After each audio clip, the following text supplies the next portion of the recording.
Good morning. Sa grocery tayo para ibilhin yung mga request ni nanay na namamalimos, yung naka-wheelchair. Dahil binigyan tayo ni Lods, ayan, yung mga request niya lang ay bibigay natin kasi hinihingi lang naman niya kape, sabon, Tide bar daw. O di ba may choices pa, may ano pa siya. Tide bar, tapos Colgate. Yun nga sabi ko, bakit wala ka ng ipin? Ba't magka-Colgate ka pa? Binibiro ko. And bumili na rin tayo ng konting dilata para at least kung walang may maiulam si nanay. Ayan. Tapos, ayan, tuna. Bumili din ako ng tuna. Then, bumili na rin ako ng tinapay. At biskuit. Binilang ko din siya. Biskuit, tinapay, tapos dilata, asukal, at bibilang ko din siya ng bigas. Ayan. Bigas na din kasi si nanay ay palaging bigas. Ang hinihingi sa akin yan. Ngayon lang siya nag-request sa akin ng Colgate daw. Colgate lang talaga, tsaka kape ang hinihingi niyan. Ayan. Dahil may nagbigay ng pambili. Kaya namili tayo ng para kay nanay.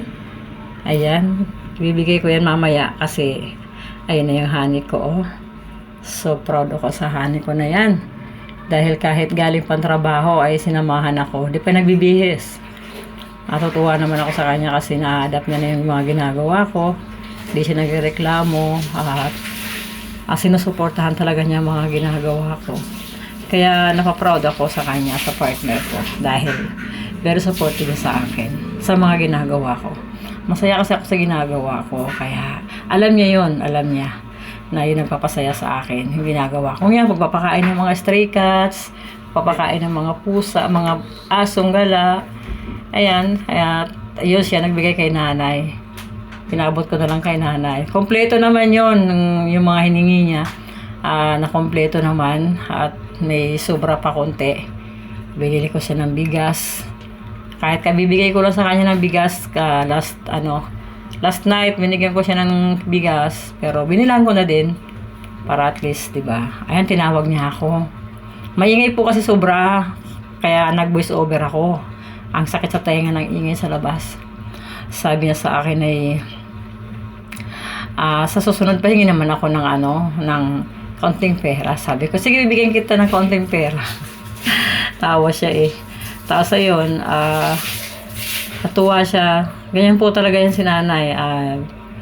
Talagang mapili po sa mga hinihingi niya. Tuwan-tuwa yan. Tuwan-tuwa yan sa sa Colgate. Kasi yung Colgate daw niya, paminsan hindi siya nakakabili. Tapos sabi niya, nahirapan ako.